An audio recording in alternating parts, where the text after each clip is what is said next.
كنتم خير أمة أخرجت للناس تأمرون بالمعروف وتنهون عن المنكر وتؤمنون بالله. மக்களுடைய பயனுக்காக தோற்றுவிக்கப்பெற்ற நீங்கள் மிகச்சிறந்த கூட்டத்தினராவீர்கள். நீங்கள் நன்மையை ஏவுகின்றீர்கள், தீமையிலிருந்து தடுக்கின்றீர்கள், மேலும் அல்லாஹ்விடம் நம்பிக்கை கொள்கின்றீர்கள். கடந்த ஆடியோவில் மீராஜ் மற்றும் இஸ்ரா தொடர்பாக மக்களில் நிலவிவிட்ட 2 தவறுகளை சுட்டிக்காட்டி அதற்கான பதிலை பதிவிட்டிருந்தோம். இந்த பதிவில் மீராஜ் மற்றும் இஸ்ரா 2 சம்பவங்களும் ஆன்மீக ரீதியில் நடைபெற்றது என்பதற்கான ஆதாரங்களை பதிவிடுவோம். இஸ்ரா சம்பவம் வந்துள்ள சூரா பனி இஸ்ராயலின் வசனம் 61இல் வமாஜா அல்னா ரு எல்லத்தி அரைனாக்க இல்லா ஃபித்னத்தல் இன்னாஸ், உமக்கு காட்டிய ஆன்மீக காட்சியை மக்களுக்கு சோதனையாகவே நாம் ஆக்கியுள்ளோம். இங்கு இஸ்ரா தொடர்பாக இறைவன் ரோயா என்ற வார்த்தையை பயன்படுத்தியிருக்கின்றான். அதாவது அந்த சம்பவம் ரோயா கனவு அல்லது ஆன்மீக காட்சி ஆகும். இறைவனே இந்த சம்பவத்தை கனவு என்று கூறுகின்றான், அதாவது உயர்ந்த அந்தஸ்தை கொண்ட ஆன்மீக காட்சி. மேலும் இதில் அனைத்து விளக்க உரையாளர்களும் ஒருமித்த கருத்தை கொண்டுள்ளார்கள்.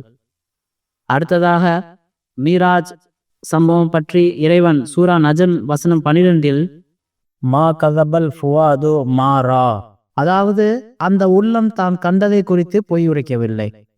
இங்கு இறைவன் மீராஜ் சம்பவத்தை உள்ளம் கண்டதாக கூறுகின்றான். அதாவது அந்த சம்பவம் முழுவதையுமே உள்ளம்தான் கண்டிருக்கின்றது.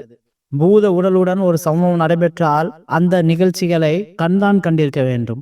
இங்கு இறைவன் ஃபுவாத் உள்ளம் கண்டிருக்கிறது என்று கூறி இந்த காட்சி அனைத்துமே ஆன்மீக காட்சியாகும் என்று நமக்கு தெளிவாக தெரிவித்து விட்டான். இமாம் புகாரி ரஹ்மத்துல்லா அலே அவர்கள் மீராஜ் தொடர்பாக தேர்ந்தெடுத்த ஹதீஸ் கிதாபு தௌஹீத் பாப் கல்லமல்லா மூசாவில் இருக்கின்றது. இது ஒரு நீண்ட ஹதீஸ் ஆகும். இந்த ஹதீஸின் தொடக்கத்தில் வஹுவ நாயிமுன் ஃபில் மஸ்ஜிதில் ஹராம், அதாவது மீராஜ் பயணத்தின் போது நபி ஸல்லல்லாஹு அலைஹி வஸல்லம் அவர்கள் மஸ்ஜிதில் ஹராமில் உறங்கிக் கொண்டிருந்தார்கள்.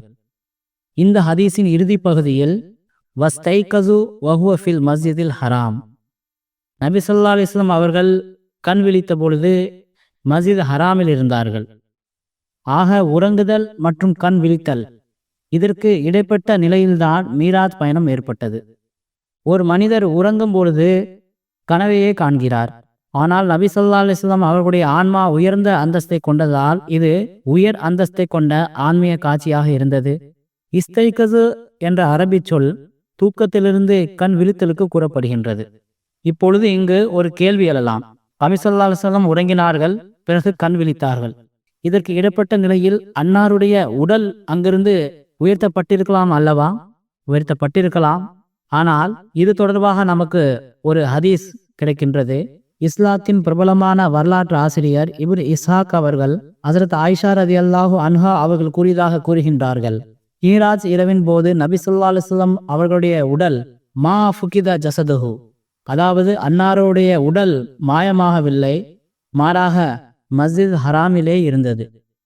இதன் மூலம் நமக்கு தெரிய வருவது என்னவென்றால் அன்னார் உடைய இந்த பயணம் உயர் அந்தஸ்தை கொண்ட ஆன்மீக காட்சியாகும். சீரத் இப்னு ஹிஷாம் தொகுதி 2இல் இப்னு இஸ்ஹாக் அவர்கள் கூறுகின்றார்கள், ஹஜ்ரத் மாவியா ரலியல்லாஹு அன்ஹு அவர்களிடம் மீராஜ் தொடர்பாக கேள்வி கேட்டபோது அவர்கள் கூறினார்கள், அது இறைவன் புறம் இருந்த ஒரு உண்மையான கனவாகும். மீராஜ் தொடர்பாக ஹஜ்ரத் வாக்களிக்கப்பட்ட மஸீஹ் அலைஹிஸ்ஸலாம் கூறுகின்றார்கள், மீராஜ் பயணம் இந்த பூத உடலுடன் நடக்கவில்லை, மாறாக அது விழித்திருந்த நிலையில் நடந்த ஒரு உயர் படித்தரத்தை கொண்ட ஆன்மீக காட்சி என்றுதான் கூற வேண்டும். இவ்வாறான ஆன்மீக காட்சியில் மனிதன் ஒரு ஒளி உடலுடன் தன்னுடைய ஆன்மாவின் திறனுக்கேற்ப வானில் பயணிக்கலாம். எனவே நபி ஸல்லல்லாஹு அலைஹி வஸல்லம் அவர்களுடைய ஆன்மாவின் திறன் உயர்ந்த அந்தஸ்தை கொண்டது, இன்னும் சொல்வதென்றால் உச்சக்கட்ட திறனை கொண்டது. ஆகையால் மகத்தான அரிசியிலிருந்து விளக்கப்படுகின்ற அந்த முழு உலகத்தின் உயர்ந்த இடத்தை அவர் தனது மீராஜ் பயணத்தில் அடைந்தார். இது உண்மையான ஆன்மீக பயணம் ஆகும். விழித்திருக்கும் நிலைக்கு மிகவும் ஒப்பானது. இன்னும் சொல்வதென்றால் ஒரு வகையான விழித்திருக்கும் நிலையே தான். ஹஸ்ரத் வாக்களிக்கப்பட்ட மசீஹ் அலைஹிஸ்ஸலாம் கூறுகின்றார்கள், நான் இதற்கு கனவு என்று பெயரிட மாட்டேன், மேலும் குறைந்த அந்தஸ்தை கொண்ட ஆன்மீக காட்சியாக கருத மாட்டேன். மாறாக இந்த ஆன்மீக காட்சியை உயர்ந்த அந்தஸ்து கொண்டது. இசாலாவுஹாம் முதல் பகுதி. தொடர்ந்து அன்னார் கூறுகின்றார்கள், நபி ஸல்லல்லாஹு அலைஹி வஸல்லம் அவர்கள் மீராஜ் பயணத்தில் சென்றார்கள் என்பதை நமது நம்பிக்கையாகும். ஆனால் இதை ஒரு சாதாரணமான கனவாக கருதுகின்ற மக்களின் கொள்கை தவறாகும். மேலும் பூத உடலுடன் நபி ஸல்லல்லாஹு அலைஹி வஸல்லம் அவர்கள் வானிற்கு சென்றார்கள் என்கின்ற மக்களின் கொள்கையும் தவறாகும். மீராஜ் சம்பவம் ஆன்மீக வண்ணத்தில் ஒரு ஒளி உடலுடன் நடந்ததாகும். உலக மக்களால் புரிந்து கொள்ள இயலாத ஆன்மீகம் மற்றும் விழித்திருக்கும் நிலையில் நடந்த சம்பவமாகும். ஹக்கம் பாகம் 10 தேதி 17 ஜூன் 1906 பக்கம் 4. இப்பொழுது உங்களுடைய உள்ளத்தில் ஒரு கேள்வி எழலாம். இந்த அளவுக்கு மதிப்புமிக்க இந்த 2 சம்பவங்களில் இவ்வளவு கருத்து வேறுபாடுகள் ஏன்? இதற்கு காரணம் நாளடைவில் மக்களில் உருவாகிய தவறான புரிதலே. அரபி மொழியில் இரவு பயணத்திற்கு இஸ்ரா என்பார்கள். அது பூமியில் எந்த பகுதிக்கு சென்றாலும் சரி அல்லது வானிற்கு சென்றாலும் சரி, இரவு வேளையில் பயணம் என்றாலே அதை இஸ்ரா என்பார்கள். மீராஜ் மற்றும் இஸ்ரா சம்பவம் இரவு வேளையில் நடந்ததாகும்.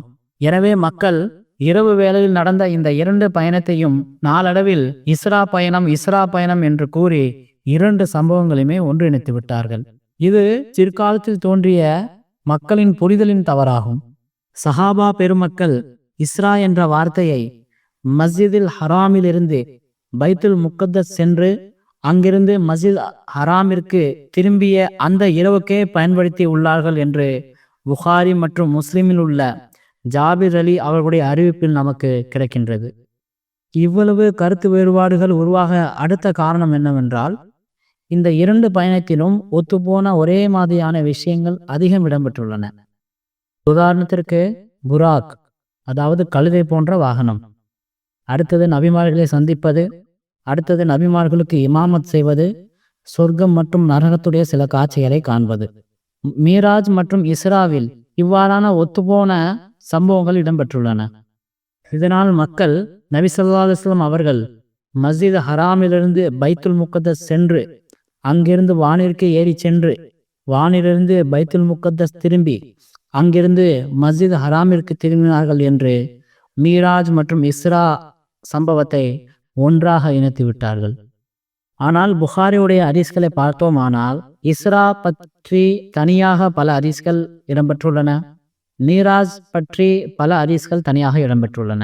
மக்கள் இந்த 2 சம்பவங்கள் குறிப்பிடப்பட்டுள்ள ஹதீஸ்களை ஒன்றாக பணித்து ஒரே சம்பவம்தான் என்று கருதிவிட்டார்கள். இஸ்ரா மற்றும் மீராஜ் உடைய வருடம், மாதம், தேதிகளை பொறுத்தவரை பல முரண்பட்ட அறிவிப்புகள் கிடைக்கின்றன.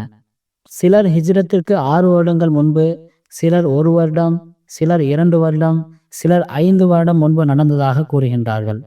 மாதத்தை பொறுத்தவரை சிலர் ரபியுல் அவ்வல், ரபியுல் சானி, ரஜப், ஷோபான், ரமலான் என்று கூறுகின்றார்கள். நாட்களை பொறுத்தவரை சிலர் ஜும்மா நாளில் என்றும், சிலர் சனிக்கிழமை என்றும், சிலர் திங்கட்கிழமை என்றும் கூறுகின்றார்கள். தேதிகளை பொறுத்தவரை 17 ரபியுல் அவ்வல், 27 ரபியுல் அவ்வல், 29 ரமலான், 27 ரஜப். உலமாக்கள் மற்றும் பொதுமக்கள் 27 ரஜப் அறிவிப்பை அதிகமாக நம்புகின்றார்கள். இப்போதைய முஸ்லிம் இந்த இரவை கொண்டாட சிறப்பான ஏற்பாடுகளை செய்கின்றார்கள். இரவு முழுவதும் இறைவணக்கம், பல வகையான பித்தத் மற்றும் சம்பிரதாயங்களை இந்த இரவு கொண்டாடப்படுகின்றது. இது முற்றிலும் தவறாகும்.